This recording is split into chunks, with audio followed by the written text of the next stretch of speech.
الحمدللہ الحمدللہ وکفا وسلام علی عبادہ الذین اصطفیٰ اما بعد اعوذ باللہ من الشیطان الرجیم بسم اللہ الرحمن الرحیم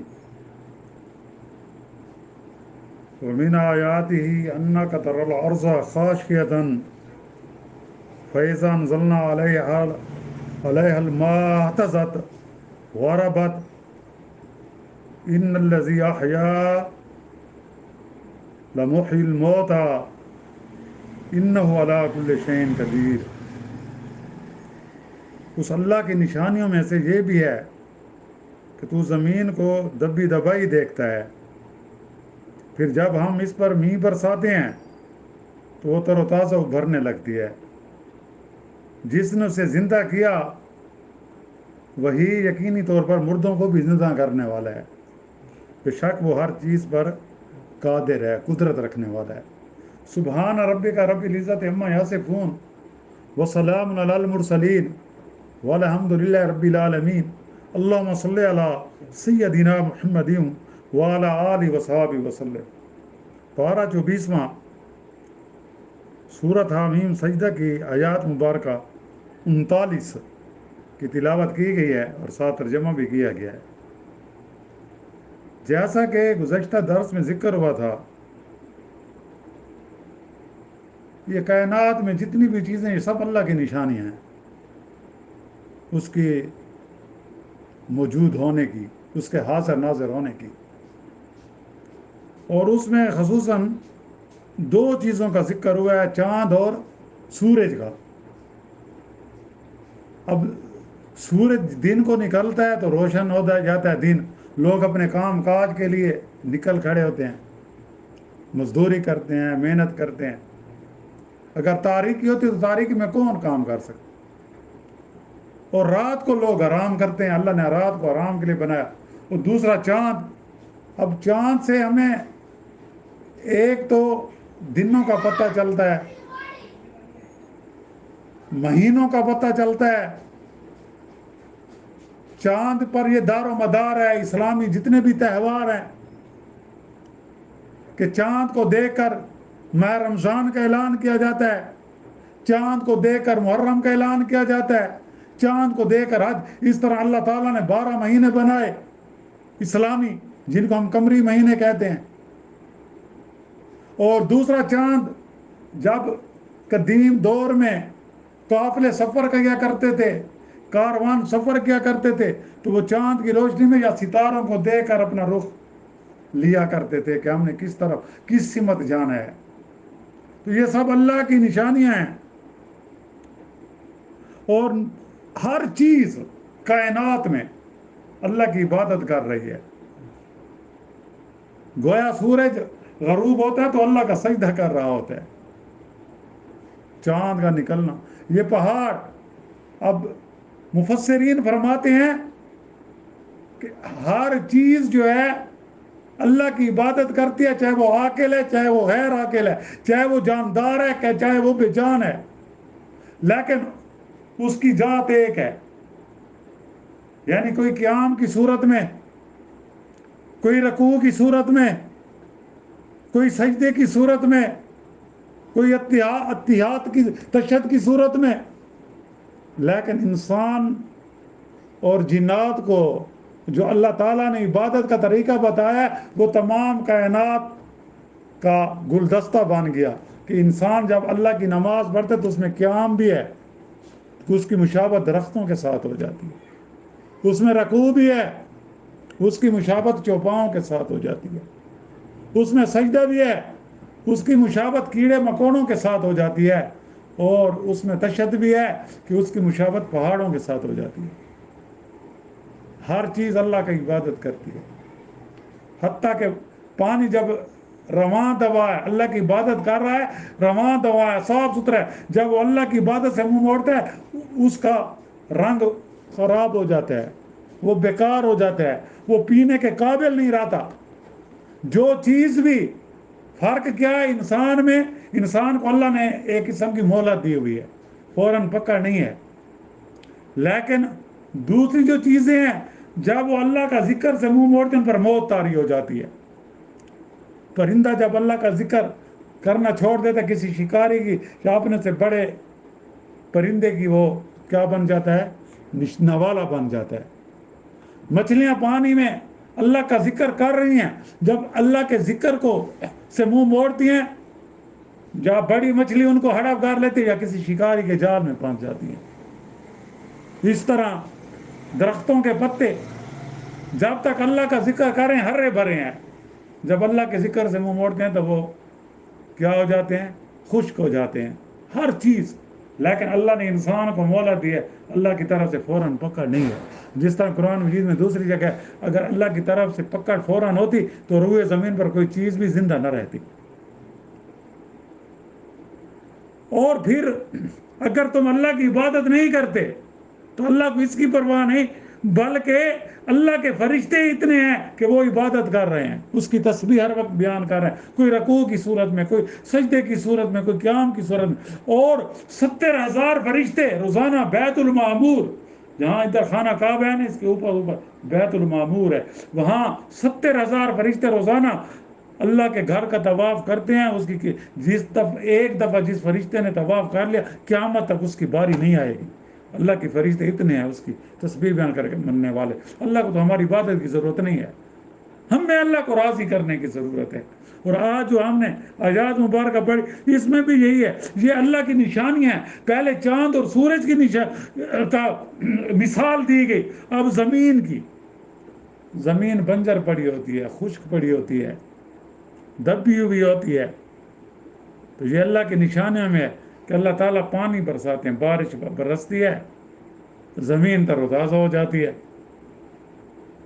جیسے دمان کے علاقے میں ہریالی آ جاتی ہے، یا ایسے بھی. تو یہ کیا ہے؟ خاشیتن کا مطلب ہے خشک اور قحط زدہ، یعنی مردہ زمین. اور پھر دیکھیں پانی ایک ہے، زمینیں مختلف ہیں، سبزیاں مختلف ہیں، سب کو پانی ایک مل رہا ہے. کہیں سبزی پیدا ہو رہی ہے، کہیں میٹھے لذیذ پھل پیدا ہو رہے ہیں، اور کہیں کڑوے، کہیں بالکل کچھ نہیں پیدا ہوتا. کہیں کوئی بنجر زمین ہے تو وہاں ایسے جھاڑیاں پیدا ہو جاتی ہیں. تو یہ بھی میرے اللہ کی نشانی ہے کہ اس میں ہر قسم کی ہریالی آ جاتی ہے. وہ بھی ہریالی جو آتی ہے، سرسبز جو آتا ہے، سبزیاں جو پیدا ہوتی ہیں، اور اس میں جو پھل اناج جو کچھ پیدا ہوتا ہے وہ سب انسان کے لیے پیدا ہوتا ہے. انسان اس سے رزق اپنا لے رہا ہے. اور پھر جب زمین تر و تازہ ہوتی ہے، بارش برستی ہے، تو اس سے اس طرح مختلف قسم کے غلے، خوش ذائقہ پھل، مختلف قسم کے پھل، سبزیاں اگتی ہیں، اور ہمارے وہ رزق کا موجب بنتی ہیں، ہماری خوراک بن جاتی ہیں. یعنی ہر جاندار کی، چاہے وہ انسان ہے، چاہے وہ حیوان ہے، چاہے وہ پرندے ہیں، چاہے وہ چرند ہیں، سب کو اللہ تعالیٰ اسی زمین سے رزق دے رہا ہے. اسی زمین سے اللہ نے پیدا کیا، اسی مٹی سے پیدا کیا، اور رزق بھی اللہ تعالیٰ نے ہمارا اس مٹی سے بنایا. یہ دیکھو اللہ کی شان ہے، ہم تو یہ بھی شکر ادا نہیں کر سکتے. اور اللہ تعالیٰ کفار مکہ جو تھے نا، وہ آخرت کے منکر تھے، مرنے کے بعد زندہ ہونے کے منکر تھے. بلکہ جتنے بھی کفار ہیں، یا آج کل جتنا بھی لبرل طبقہ ہے، میٹیریلسٹ ہے، وہ کہتے ہیں وہ یہی دنیا ہے. اس لیے وہ کہتے ہیں کوئی قانون نہیں ہے، مادر پدر آزادی ہے. یورپ کا حشر دیکھ رہے جہاں خاندانی سسٹم تباہ ہو چکا ہے. یعنی میں اس دن پڑھ رہا تھا کہ فرانس میں اور یورپ میں کہیں 60% حرامی بچے، ہم تو حرامی کہتے ہیں، وہ کہتے ہیں کہ بس ماں باپ کے پیدا ہوتے ہیں. ہمارے نزدیک وہ حرامی ہیں، ناجائز بچے ہیں، یورپ میں پیدا ہو رہے ہیں. حکومت ان کی پرورش کرتی ہے، ان کے لیے چلڈرن ہاؤس بنے ہوئے ہیں. یہ اللہ کی ناراضگی ہے نا. ماں باپ جو ہے، ماں باپ کو جوان اولاد اپنے پاس نہیں رکھتی، وہ بوڑھے ہو جاتے ہیں، ان کو اولڈ ہاؤس میں جمع کرا دیا جاتا ہے، داخلہ کرا دیا جاتا ہے. تو یہ بھی اللہ کا عذاب ہے کہ انسانوں میں جو محبت ہی ختم ہو رہی ہے. تو یہاں یہی ہے کہ وہ جو کفار تھے نا، وہ کہتے تھے ہم نے مرنا نہیں ہے، مرنے کے بعد زندہ نہیں ہونا ہے، کہ جب ہم مر جائیں گے، ہماری ہڈیاں بوسیدہ ہو جائیں گی، ریزہ ریزہ ہو جائیں گی، تو ہمیں کیسے زندہ کیا جائے گا. تو تو یہاں اللہ نے مثال دی ہے کہ جس طرح اللہ تعالیٰ اس زمین کو جو دبی دبی ہوتی ہے، بارش برستی ہے، اس میں ہریالی آ جاتی ہے، تو اسی طرح اللہ تعالیٰ قیامت کے دن مردوں کو بھی زندہ کر دے گا اور وہاں حساب دینا ہوگا۔ مردہ زمین کو بارش کے ذریعے اس طرح زندہ کر دیتا ہے، اس پر سبزہ آ جاتا ہے۔ یہ اس بات کی دلیل ہے کہ وہ مردوں کو بھی یقیناً زندہ کرے گا۔ بھائی جب انسان کو یہاں موجود نہیں تھا، ہم اپنی پیدائش کو دیکھ لیں۔ جب ہمارے والدین نے شادی نہیں کی تھی، ہمارا تو نام و نشان بھی نہیں تھا۔ حل تعالی الانسان حین من الدار لم یکن شیئا مذکورا۔ انسان وہ وقت تو یاد کر جب تیرا کوئی ذکر بھی نہیں تھا۔ پھر والدین نے شادی کی، جس کی قسمت میں اولاد تھی اللہ تعالیٰ نے اس کی اولاد پیدا کر دی، جس کو بانجھ رکھنا تھا اس کو بانجھ رکھ دیا، کسی کو بیٹیاں زیادہ دے دی، بیٹے کم دے دیے، کسی کو بیٹے زیادہ دے دیے، بیٹیاں کم دے، کسی کو برابر دے دیے۔ تو یہ میرے اللہ کے اپنی یہ بھی اس کی دلیل ہے اللہ کے ہونے کی، اللہ کی ہستی کی ہونے کی۔ لیکن ہم اپنے آپ کو تو دیکھ رہے ہیں، ہماری بیس کیا ہے، بنیاد کیا ہے؟ ہم ایک گندے پانی کے قطرے سے پیدا ہوئے ہیں۔